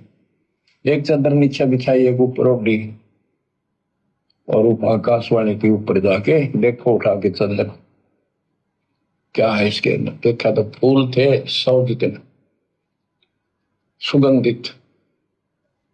जब देखा ऊपर में परमात्मा ऊपर जा रहे हैं, तो बच्चों वो उस दिन भी भगवान थे, आज भी है, आगे भी यही है। अब आगे का जो संदेशा है वो आप और हम सभी सत्सेवक भाई बहनों के लिए, हम सभी सत्सेवक भाई बहनों के लिए। लोग कहते थे, भगत कहते थे कि हमारे गुरु जी ने ये कर दिया, भगवान है। कहते थे भगवान, लेकिन दिल में जगह नहीं थी। दूसरे जगत के लोग कह देते थे शायद भगवान है, ये तो शूद्र है, अनपढ़ है, वेद ग्रंथ भी ना जानता, वेद के शास्त्रों के बारे में कुछ ज्ञान नहीं इसको, ऐसा ही भगवान है। इसी निर्धनता में क्यों टाइम पास कर रहे हैं, अपना महल 1 सेकंड में बढ़ा सकता, भगवान तो धन भर दे। अब संसार तो यही बोलेगा, भगत ने उसकी बातों का कभी जाना नहीं चाहिए क्योंकि उसको ज्ञान होता है।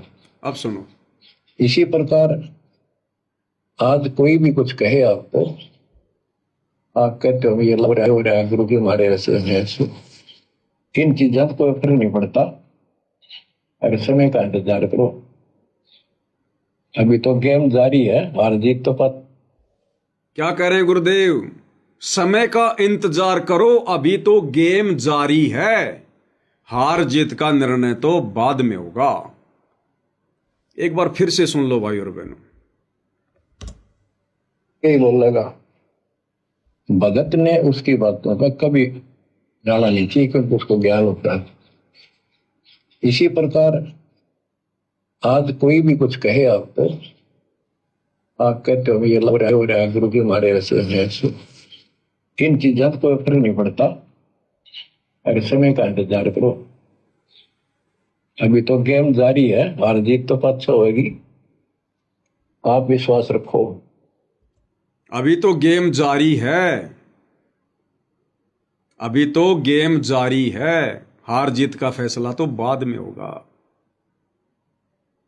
अभी जो गुरुदेव भगवान पैरोल पर आ रहे हैं ना, अभी तो गेम जारी है, अभी परीक्षा कंप्लीट नहीं है, अभी परीक्षा कंप्लीट नहीं है।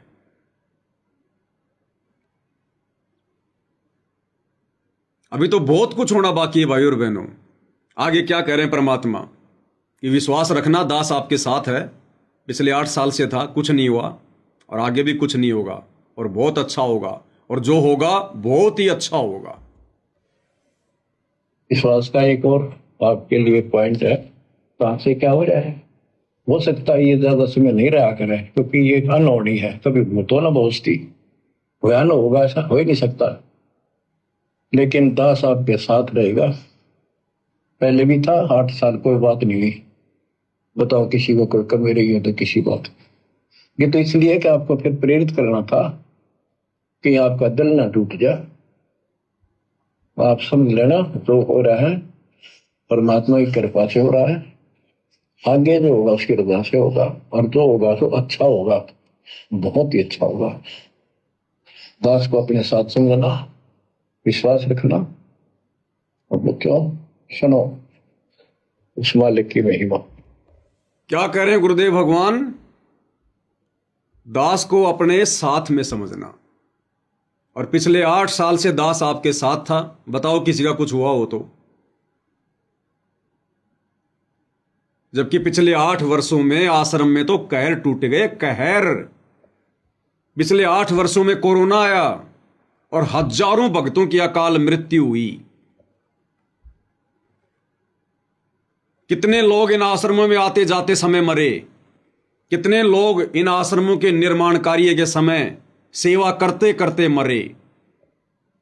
टैंक में जहरीली गैस से मर रहे भगत, आश्रम में सेवा करते करते। ट्रैक्टर की ट्रॉली के नीचे दब के भगत मर रहे हैं सेवा करते करते। तो ये किसके लिए कह रहे हैं परमात्मा कि पिछले 8 साल से दास तुम्हारे साथ था? बताओ किसी के साथ कुछ हुआ हो तो? सत्सेवकों का बता दो, अगर एक का भी नाखून उतरा हो तो। ये हम सत्सेवकों के लिए कह रहे हैं परमात्मा, इन आश्रम वालों के लिए नहीं कह रहे कि दास तुम्हारे साथ था 8 वर्षों से। अरे भगवान जिसके साथ रहेगा उसको कभी दुर्बुद्धि आ सकती है क्या? भाई और बहनों, ये विशेष संदेश है, ये हमने इनका निष्कर्ष निकालना पड़ेगा। गुरुदेव कह रहे हैं कि पिछले 8 वर्षों से दास आपके साथ था। यानी गुरुजी अगर भगत के साथ थे, अगर भगत के साथ भगवान हो जाएगा तो क्या भगत को राजनीतियां करने वाली दुर्बुद्धि आएगी? क्या भगत आन उपासना करने के लिए अयोध्या में जाएगा भंडारा लगाने? क्या भगत परशुराम की जयंती पर आन उपासना में जाएगा? क्या अपने आश्रमों में कबीर जी का प्रकट दिवस छोड़कर सिरसा की अनाज मंडी में नकली कबीर पंथियों के यहां कबीर जी की जयंती मनाने जाएगा? अगर भगवान साथ है तो, अगर गुरु साथ है तो क्या भगत को दुर्बुद्धि आएगी? गुंडों की सीबीआई जांच का समर्थन करेगा? आरक्षण में जाके बैठेगा? बिरानी आग में जलेगा? करोड़ों रुपया अपने दान का बर्बाद करेगा कुपात्रों को देकर? अगर भगवान साथ है तो किसके साथ है भगवान? ये संकेत परमात्मा किसके लिए कर रहे हैं? अपने सत्सेवक बच्चों के लिए कि दास पिछले 8 वर्षों से तुम्हारे साथ था और आगे भी रहेगा। बता दो अगर किसी का कुछ बिगड़ा है तो। और जो हो रहा है बहुत अच्छा हो रहा है, जो होगा वो भी अच्छा होगा और बहुत अच्छा होगा सत्सेवकों के साथ। इनकी तो काल ने घिस निकाल रखी है आश्रम वालों की, तो इनके साथ क्या अच्छा होगा? इनका तो जितना बुरा होना था हो चुका है, जितनी मर्यादाएं टूटनी थी टूट चुकी हैं। इनकी तो केवल बैटरी चल रही है, कब तक चलेगी अब वो परमात्मा जाने। ये विशेष संदेश है भाई और बहनों, विशेष संदेश। एक तीर से परमात्मा अनेकों शिकार करते हैं। अब दोबारा सुनो, अब समझ में आएगा पूरा मामला। जी, जब कोई फर्क नहीं पड़ता, अगर समय का इंतजार करो। अभी तो गेम जारी है, हार जीत तो पाछो होगी। आप विश्वास रखो। और ये विश्वास का एक और आपके लिए पॉइंट है, कहाँ से क्या हो जाए। हो सकता है ये ज्यादा समय नहीं रहा करे, क्योंकि ये अनहोनी है, कभी भूतो ना भोजती, भयान होगा ऐसा हो ही नहीं सकता। लेकिन दास आपके साथ रहेगा, पहले भी था, 8 साल कोई बात नहीं हुई। बताओ किसी को कोई कमी रही है तो किसी बात। ये तो इसलिए कि आपको फिर प्रेरित करना था कि आपका दिल ना टूट जाए। ये तो इसलिए कि आपको फिर से प्रेरित करना था, कहीं आपका दिल ना टूट जाए। क्या? ये विशेष संदेश भेजकर कि बच्चों ये जो विशेष संदेश आ रहे हैं ना, ये तो इसलिए कि आपको प्रेरित करना था, कहीं आपका दिल ना टूट जाए। किसका? सत्सेवकों का। क्यों? क्योंकि ना तो हम इन आश्रमों में जा रहे, ना हम इन नामदान सेंटरों पे जा रहे, ना हम इन कोऑर्डिनेटरों के झूठे आदेशों पे चलते, ना हम गुरुजी के परिवार के कुकर्मों में कोई सहयोग करते, ना हम इनको पात्रों को आश्रमों में जाकर नामदान सेंटरों पे जाकर ज्योति पाठ और दान का पैसा देते, ना हम इनके मनमाने आचरणों में शामिल होते। और उल्टा इन्होंने हमें गुरुद्रोही घोषित करवा रखा। तो गुरुजी हमें कह रहे हैं, सत्सेवकों को कह रहे हैं कि ये तो इसलिए कि आप लोगों को प्रेरित करना था, कहीं आपका दिल ना टूट जाए। अरे बाकी संगत तो आश्रम में जा रही है, सारे कुकर्म कर रही है, मौज मस्ती कर रही है, हर आदेश पे चल रही है, कुपात्रों के साथ मिलकर सब कुछ मनमाना आचरण कर रही है, मर्यादा तोड़ रही है। उनके लिए नहीं, ये विशेष संदेश गुरुदेव भगवान ने हम सत्सेवकों को एक नई जिंदगी, एक नई हिम्मत देने के लिए भेजे हैं, सत्सेवकों के लिए। और कौन निकाल पाया निष्कर्ष? केवल सत्सेवक है। और नई हिम्मत मिली किसको? केवल सत्सेवकों को। अरे बाकी इन लोगों के पास में तो ये विशेष संदेश से पहले हिसार जेल से लेटर आ रहे थे, गुरुजी की ऑडियो आ रही थी, वीडियो आ रहे थे। इनके लिए नहीं कह रहे परमात्मा। ज्ञानी भक्तों के लिए परमात्मा ज्ञान की बातें भेजेगा। तो ये विशेष संदेश, ज्ञानवर्धक संदेश हम सत्सेवकों के लिए परमात्मा ने भेजे हैं।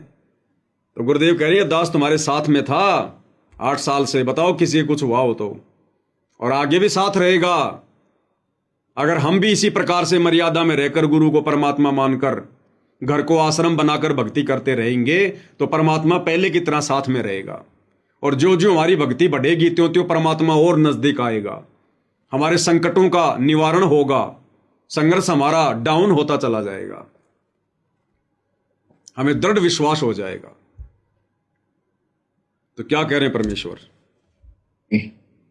बताओ किसी को कोई कमी रही है तो किसी बात। ये तो इसलिए कि आपको फिर प्रेरित करना था कि आपका दिल ना टूट जाए। आप समझ लेना, जो हो रहा है परमात्मा की कृपा से हो रहा है, आगे जो होगा उसकी रजा से होगा, और जो होगा तो अच्छा होगा, बहुत ही अच्छा होगा। दास को अपने साथ समझना, जो होगा बहुत ही अच्छा होगा। अब ये विशेष संदेश नंबर 7 आने के बाद तो इन लोगों ने राजनीतियां शुरू कर दी, आश्रम वालों ने। तो क्या बहुत अच्छा हो रहा है? अगर गुरुदेव के इस सत्संग के अनुसार सोचें, अगर ये आश्रम वालों के लिए संकेत है, तो इस विशेष संदेश के आने के बाद तो, क्योंकि 2.5-3 साल हो गई विशेष संदेश को आए हुए, तो इस विशेष संदेश के बाद तो संगत की ना जाने कैसे कैसे मर्यादा तोड़वा दी गई, आन उपासना करवा दी गई, ये अन्नपूर्णा मुहिम चला दी गई, गुरुजी का विधान तोड़ दिया गया। गुरु कहता कि घर आए को भोजन कराओ, जा जाकर मत दो, ये जा जाकर ही दे रहे हैं। गरीब भगत को 25,000 रुपए के पाठ का दंड, और दारू पीने वाले, बीड़ी पीने वाले जगत वालों के 15-15 लाख के मकान फ्री। ये बहुत अच्छा हो रहा है क्या? राजनेताओं की रैलियों में जाकर मर्यादा तोड़वा दी, ये बहुत अच्छा हो रहा है क्या? परशुराम जी की जयंती में भेजकर हमारी मर्यादा तोड़वा दी, ये बहुत अच्छा हो रहा है क्या? संगत का करोड़ों रुपया जाटों की धर्मशाला में 5वां फ्लोर बनाने में बर्बाद करवा दिया गया, ये बहुत अच्छा हो रहा है क्या? अरे ये कहते हैं कि गरीब सुदामा का महल बना दिया गुरुजी ने, गरीब सुदामा का। और संगत भी सोच लेती है बेचारा गरीब आदमी था, गरीब आदमी था, महल बना दिया, मकान बना दिया। अरे वो जाटों की धर्मशाला जिसका 4 फ्लोर पूरा हो चुका था, वो कौन से गरीब थे? वो करोड़ों की धर्मशाला लेकर बैठे थे सोनीपत के गोहाना में, हरियाणा के जाट। वो कौन से गरीब थे, निर्धन थे, सुदामा थे क्या? उनका 5वां फ्लोर क्यों बनाया? वो गरीब थे, वो सुदामा थे, उनकी हालत खराब थी, भीख मांग के खा रहे थे। तो कोई मर्यादा नहीं है। तो गुरुदेव कह रहे हैं आगे आगे जो होगा बहुत ही अच्छा होगा। तो ये अच्छा हो रहा है क्या? ये मर्यादा तोड़वाई जा रही है, बहुत अच्छा हो रहा है। हम सत्सेवकों के लिए कह रहे हैं भगवान। ये विशेष संदेश आने के बाद हमने गुरुदेव भगवान की आरती उतारना शुरू की है, घर घर में बेड लगाने शुरू किए हैं, गुरुदेव की महिमा करनी शुरू की है, घर घर में महिमा की पुस्तकें पहुंच गई, घर घर में आरती की थालियां पहुंच गई। घर घर में गुरुदेव को भोग लगना शुरू हो गया, घर घर में पाठ प्रकाश की वाणियां पहुंच गई। तो ये किसके लिए बहुत अच्छा हो रहा है? और सबसे बड़ी बात, हमारी मर्यादा सुरक्षित। उधर मर्यादा नाम की कोई चीज ही नहीं बची। तो ये बहुत अच्छा उन आश्रम वालों के लिए हो रहा है, गुरुदेव के वचन अनुसार, या हम सत्सेवक भाई बहनों के लिए हो रहा है? विश्वास हमारा बढ़ रहा है या मर्यादा उनकी टूट रही है? गुरु हमारे नजदीक है या उनसे दूर है? तो यहां पर हमारे लिए बहुत अच्छा हो रहा है। तो क्या गुरुदेव भगवान के विशेष आशीर्वाद के बिना, उनके विशेष रजा के बिना, उनकी उस मेहर के बिना, जिस मेहर को प्राप्त करना संसार में सबसे कठिन कार्य है, क्योंकि मेहर प्राप्त होती है गुरु को प्रसन्न करने से, मर्यादित भक्ति करने से। तो क्या गुरुदेव भगवान के विशेष आशीर्वाद और विशेष मेहर के बिना इन आश्रम वालों से 100 कोस दूर बैठकर हम घर बैठकर इस प्रकार से दृढ़ होकर भक्ति कर सकते हैं? गुरु को परमात्मा मानकर भक्ति कर सकते हैं अगर उनकी मेहर ना हो तो? इसलिए कल को यदि गुरुजी पैरोल पर आ गए इस परीक्षा के समय में, और यदि किसी ने वहां जाने की नादानी कर दी, तो वो मेहर समाप्त हो जाएगी। गुरु कहेगा बेटा मैंने मेहर करने में कौन सी कमी छोड़ी थी जो तू और मेरी मेहर लेने आ गया? अब मेहर नहीं मिलेगी, तेरे को जहर मिलेगा, जहर। तो इतना दृढ़ विश्वास भाई और बहनों हमने रखना पड़ेगा। हालांकि ये काल का एजेंट मन ये बहुत परेशान करेगा, तरह तरह के विचार मन में लेके आएगा, लेकिन भाई सात संगतियों से फिर हमने क्या सीखा है, उसको भी तो आधार बनाना पड़ेगा। और एक विशेष संदेश में गुरुदेव हमें यही संदेशा दे रहे हैं कि भक्ति करो तो ढंग से करो, नहीं तो छोड़ दो, छोड़ दो, फिर कोई मतलब नहीं है इस भक्ति का। दोगलापन मत करो, फिर ना खुद परेशान हो ना भगवान को परेशान करो। तो ये जो ज्ञान आपको सुनाया जा रहा है, ये हर पहलू पर आपको सतर्क किया जा रहा है। तो या तो इस भक्ति में छोड़ दो, रिया कति दर्द हो जाओ, कमर कस लो, अब का पीछा छुटवाना है। ये लल्लो पत्तो बहुत होली, केवल हम सुख मांगते हैं, धन मांगते हैं, बेटा ना तो बेटा मांगते हैं और धन संपत्ति मांगते हैं। ये तो बिना मांगे दे देगा जब दिल डट गया आपका, डर रहे तो भाई और बहनों, अगर पूज्य गुरुदेव भगवान सांसारिक दृष्टि में, कानून की दृष्टि में यदि पैरोल पर कुछ दिनों के लिए वर्तमान इस परीक्षा के बीच में अगर इन आश्रमों में आते हैं, तो भाई और बहनों ये केवल सत्सेवक भाई बहनों की अग्नि परीक्षा होगी। और ये देखो दयालु भगवान दास को प्रेरणा करके उस परीक्षा से पहले ही आप भाई बहनों को सूचित करवा दिया। आपके दिलो दिमाग में ये बातें डाल दी गई हैं। कोई ये नहीं कह सकता कि मेरे तक संदेशा नहीं पहुंचा था, मुझे पता नहीं था क्या डिसीजन लेना और क्या नहीं लेना है। बाकी कार्य भाई अपने अपने बुद्धि विवेक का है। अगर भगवान को आपने शब्द रूप में मान लिया, गुरुदेव भगवान को परमेश्वर मान रखा है, कबीर देव मान रखा है, तो फिर कबीर देव भाई और बहनों संतों के पास रहता है। वो कबीर देव कोई जानवर नहीं है फिर, जो किसी ने आश्रम में बांध रखा होगा, मंदिर में बांध रखा होगा। कबीर साहब तो संतों के पास रहता है। कबीर साहब संत के साथ से उन आश्रमा में मंदिरा में बंद को नहीं रहा, वो पशु को ना किसी व्यक्ति विशेष ने बांध कर राख रखा हो मंदिर में या आश्रम में, वो संतों के साथ है। और ये भगवान ही ये काम कर सकता था, दुनिया के आपको सामने बताना लग रहा।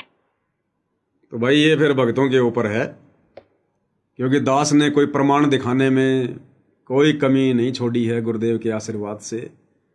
साथ संगति भगवान ने इसीलिए करवाई थी कि अगर हमें विश्वास है कि हम अपने घर पर वर्तमान में गुरुदेव की गैर हाजिरी में इस परीक्षा के समय में जो भक्ति क्रिया कर रहे हैं परमेश्वर को खुश करने के लिए, तो फिर ये हमारी अग्नि परीक्षा होगी कि तुमने वो बेड देखा देखी में लगाया है क्या, वो सुबह शाम की आरती देखा देखी में उतार रहा है क्या, हलवे राम का भोग देखा देखी में लगा रहा है क्या। जब तुझे यही विश्वास नहीं है कि मेरा गुरु तो आश्रमों में कैद है, मेरा गुरु मेरे घर पर नहीं है, अगर तुझे ये लग रहा है कि गुरु जी तो आश्रमों में हैं, गुरु मेरे घर पर नहीं है, गुरु मेरे साथ नहीं है, तो भाई और बहनों फिर अग्नि परीक्षा आपने। साध संगति से जुड़े हुए भगत का और परमेश्वर रामपाल जी का असली मिलन उस दिन होगा जिस दिन परमेश्वर हिसार की छोटी जेल से और दुनिया की नजरों में बाइज्जत बरी होकर ससम्मान, और जैसा कि दास ने पहले कह रखा कि ये बड़े बड़े नेता लोग अपने कंधों पर बैठा कर लाएंगे, नाक रगड़ रगड़ के लेके आएंगे। उस दिन भाई और बहनों ये कोई आश्रम कोई कुछ नहीं रहेगा, सब परमात्मा चाहने वाली आत्मा रहेंगी। जो बकवादी होंगे उससे पहले उनकी छटनी हो लेगी। फिर हमें कोई रोकने टोकने वाला नहीं होगा, चाहे आश्रम में आओ चाहे गुरु जी कहीं भी जाओ। फिर गुरु जी की उसी विधि से भक्ति होगी जिस विधि से आज हम अपने घर पर उनको परमेश्वर मानकर भक्ति कर रहे हैं। बाकी भाई अग्नि परीक्षा है, समझाना मेरा फर्ज था, मैंने समझा दिया। मेरा क्या डिसीजन है मैंने वो भी बता दिया।